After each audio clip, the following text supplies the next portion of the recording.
This has been Alcoa Presents. Alcoa also brings you on another network the award-winning Alcoa Theater. Both shows by Aluminum Company of America and its distributors from coast to coast. Brooke Taylor speaking for Alcoa.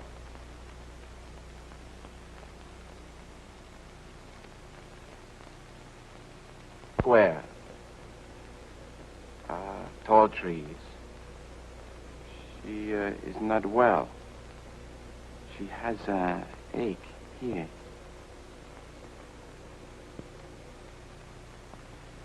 You are witnessing the recreation of an actual experiment in extrasensory perception.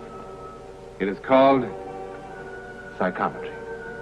Peter Hurkos, one of the psychic marvels of the 20th century, is in the laboratories of Dr. Lars Lindström, M.D. Somehow, by merely touching an object, Hurkos can tune in to whoever else has also touched that object. Now, if such a process could be understood, the riddle of mind over matter could also be understood. A riddle as basic as the mystery of life itself. Alcoa presents a new and unusual kind of television program that takes you just beyond the world in which you live. Alcoa presents Aluminum, from the world's leading producer, Aluminum Company of America, who creates new and unusual uses of this wondrous metal for the world in which you do live.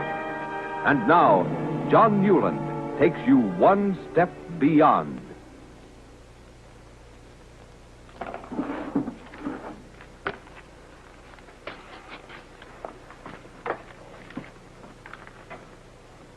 You're right about the psychiatrist. Uh-huh. Not bad. She went to the doctor May 7th, not early April.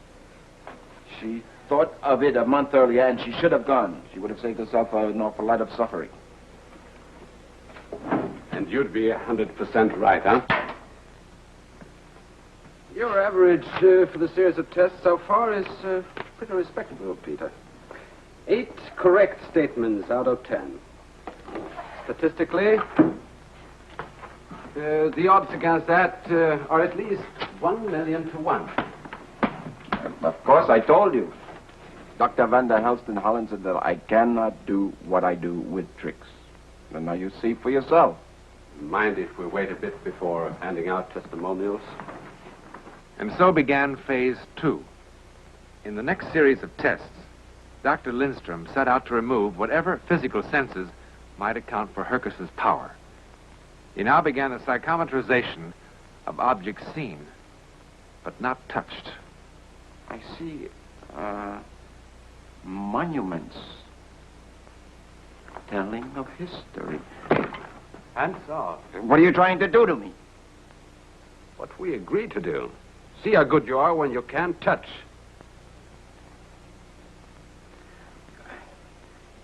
In the box, I see an ornament.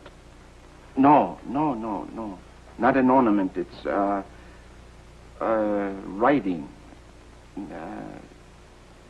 Not writing, lines, like go this way and that way, like a drawing. Here, wait, I show you.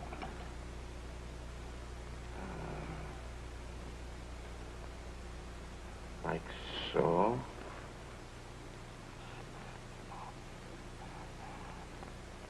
So.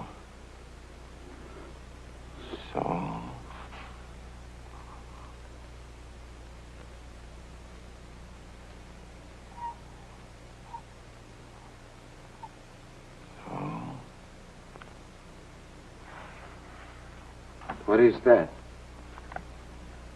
Looks like Egyptian hieroglyphs. No, what do I know of that? Let's see. I'm remarkable. I mean, without even knowing and without even touching.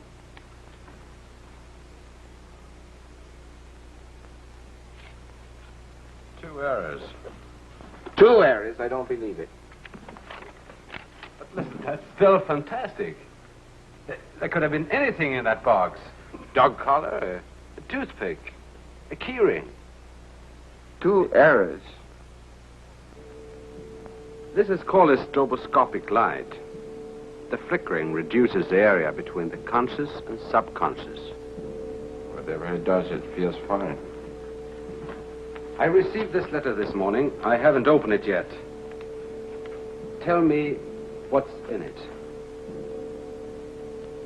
I see a harbor, beyond it, a city with big buildings. The city is New York. The letter is from New York. It's coming closer. The big building. There's one building. The letter is from the building. From a man 76 years old, white hair. I see everything. Doctor, I tell you, I see everything. Why? Why what? Why should the strobe light make any difference? Well, I don't know, but it does. Right now, everything is gone. The light flickers, you flicker. What's wrong with that? I don't know. I don't know. Maybe we should be celebrating. Then I proved it. I'm finished. The ultimate purpose of our work is to try to understand what extrasensory perception is. Well, maybe we're getting a little close. Then I think you should be happy. All by ourselves. Right here in this little room. We may have just dumped man's deepest hopes into the garbage can. Instead of a psychic marvel, maybe you're no more than a radio receiver. A what? Why should the strobe light change anything? All it is an electrical impulse. What's ESP? An electric spark? I don't care what you call it. When I touch things, I know. And when I don't touch things, I know. Put on the light. We go some more. You can build yourself the electrical marvel, AM and FM, and go back on the stage. I'm sorry. Peter, science has reduced everything in this world to 92 elements. Everything except one thing, the human mind. If what we've got up here, if what we know and feel can be analyzed chemically, then I can't rationalize it. But I want it to be more than an electric spark. Infinitely more. I guess that doesn't make sense. No, it makes sense to me, Doctor. There is one way to prove if we're on the right track or not. How? You won't like it, Peter. What I'm going to turn on is called the Faraday cage.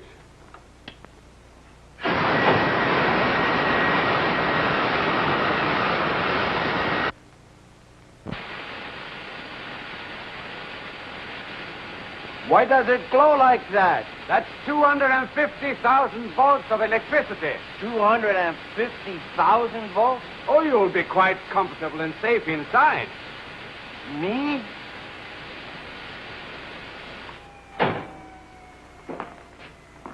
But you're joking. No. Oh, no, Doctor. Oh, no. It won't hurt you, Peter. I never heard of 250,000 volts helping anyone. The current is only on the outside. Come on, I'll show you. Come on.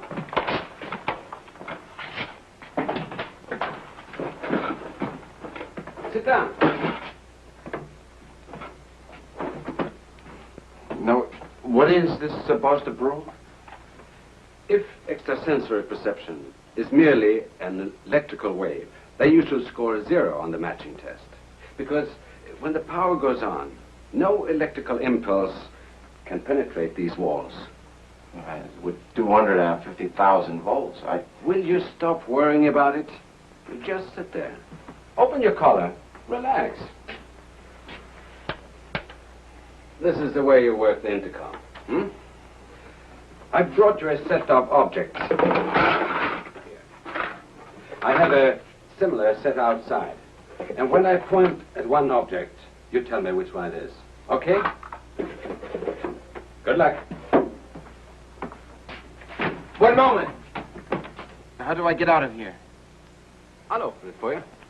Well, why can't I open it myself to get out? You might get panicky and try to leave before the power is down to zero. And at that moment, you touch the outside metal. Goodbye, Peter Hurkos. Bye, Peter Hurkos. I'm turning on the power now.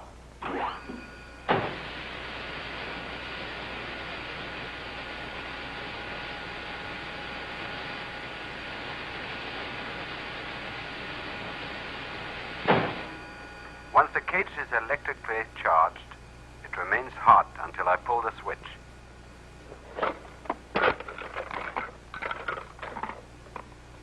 Want to start? I guess so. You relaxed? How can I be relaxed in here? What am I pointing at now?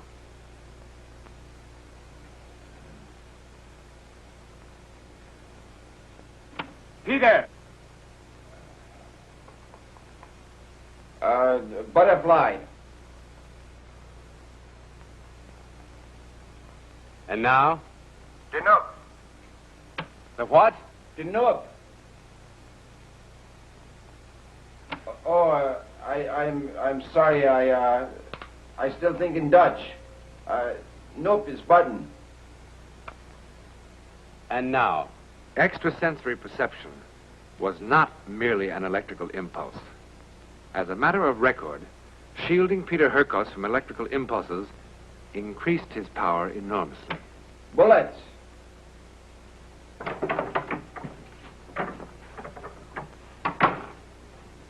Peter? Where have you been? What, the movies, Doctor? That's every night this week. All right, come on in. I want to meet somebody. No, nine, Peter Hurkos, Mr. Kibbe. We were just discussing... No. Not Mr. Kibbe. A policeman. Well, I warned you. What is this? Captain Kibbe is an old friend of mine. He heard about you and he phoned. Your work with the French police in that Dijon case is simply beyond belief. What I mean, how you could tell that little girl... Peter, the captain wonders if... Yes, I know what the captain wondered. No, I'm sorry, I don't work with anyone anymore. Just the laboratory. Nothing else. Yes, it's an earring. I see trees, many trees, raining. The ground is wet, raining all night. A muddy road. The woman...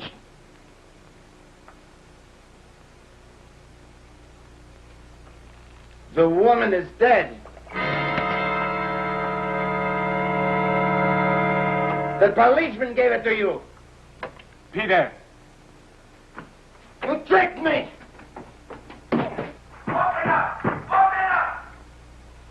All right, Peter. Okay, I'm going to turn it off now. I'll never trust you again! Listen to me. No, I won't listen! For the 20 seconds it takes for the power to drop to zero, you're going to have to. I have Captain Kibbe in the laboratory with me. I left for Paris! You know so much from the earring, you must know the terrible way she was killed. Open!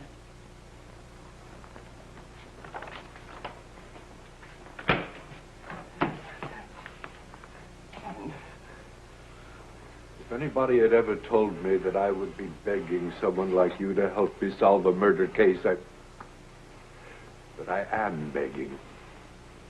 Mr. Hurkos, if you could have seen the condition of her body.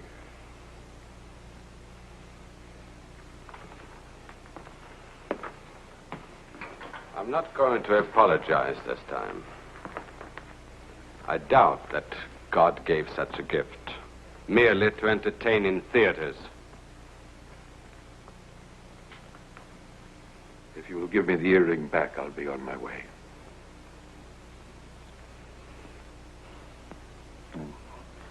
I'll help you if I can.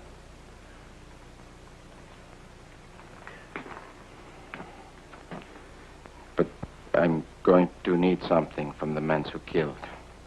But there's nothing. We went over the area 100 times. Nothing. The woman's body. Cremated.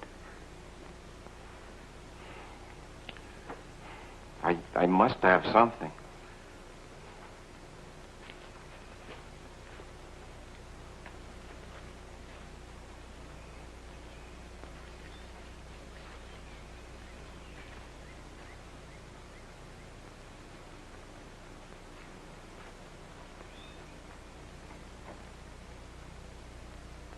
It was here.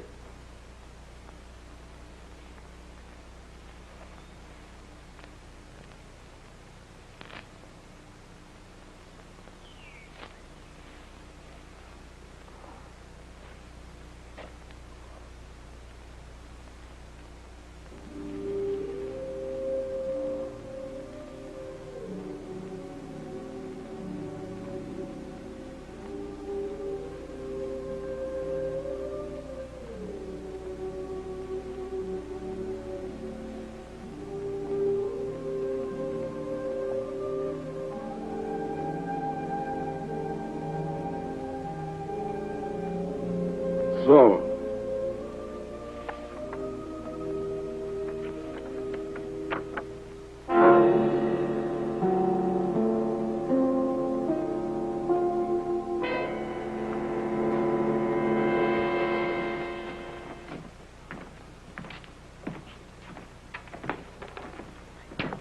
yeah, this is a car.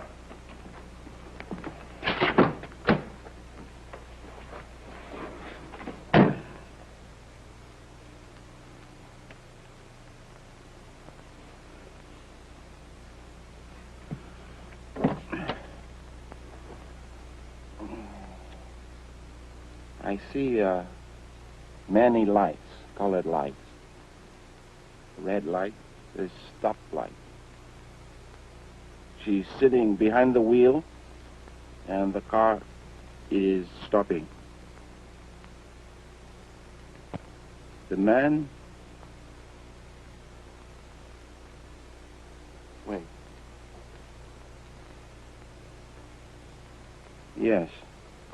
This door, the man gets in.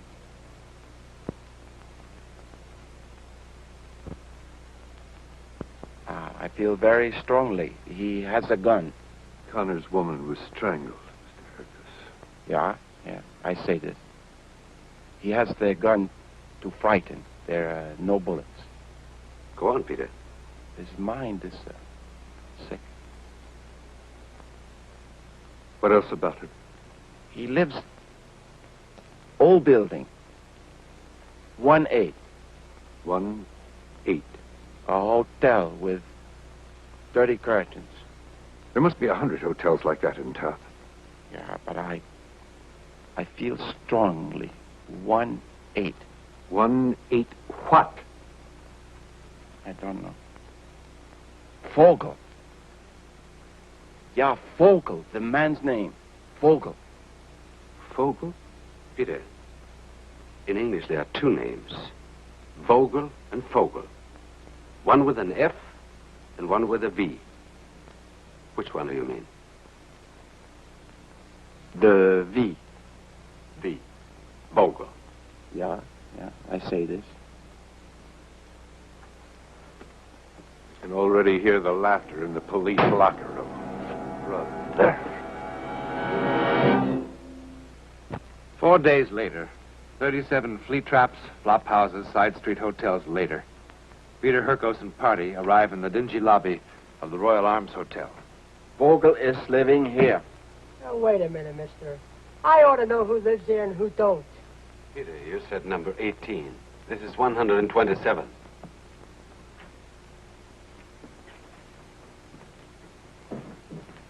Where's he going? Hey, is he crazy?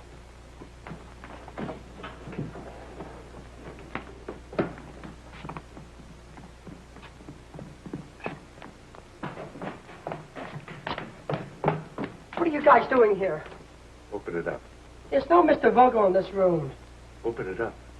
Don't you cops need a search warrant anymore? Open it up. Just as a favor to me.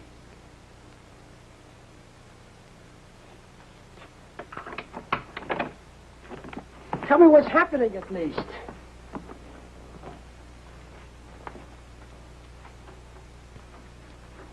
Yeah. His mind is like an animal's. It's filled with hate and fear. Women fill him with hate, with fear. He's very sick. Who's sick? I thought my room rent was paid till next Saturday. I tried to stop them, Mr. Bird. This is the captain of detectives, and the other two guys, I don't know who they are. You ever use the name Vogel? Vogel? The name's Bird, like in Robin Redbreast. Walter Bird. Any identification? Sure. Where do you work? What do you do? The bowling alley on South Beacon. Just came from there. Long, hard day. Tell your friend it's not polite to stare. His name's not Vogel. Well, that's for sure. Yeah, he's the one. What one? Who is this kook? Buddy, stare at something else for a while, huh? Would it be too nosy to ask you gentlemen what this is all about? Peter described how he looked like. There are a million guys that look like that. Oh, thanks, loads. But I'll run a routine check anyway. Well, you'll find I'm a real bad boy when it comes to parking tickets.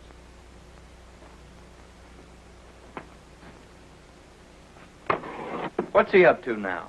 Hey, what is he, a hound dog or something? Come on, Rover, knock off.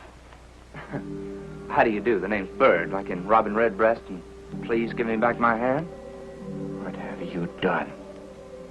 Let go, will you? That woman in the picture was not the only one. What's the matter with this guy? Make him let go. There were much more.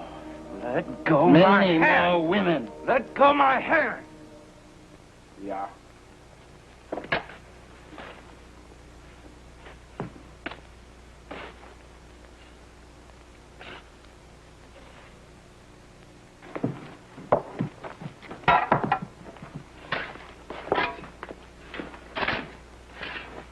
Peter, Yeah? sometimes in the laboratory, you'd think in Dutch. Do you remember? Yeah. What's bird in Dutch? Bird is Vogel.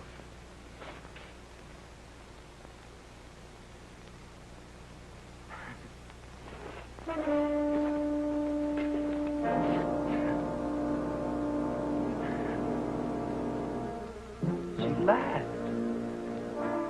She just laughed.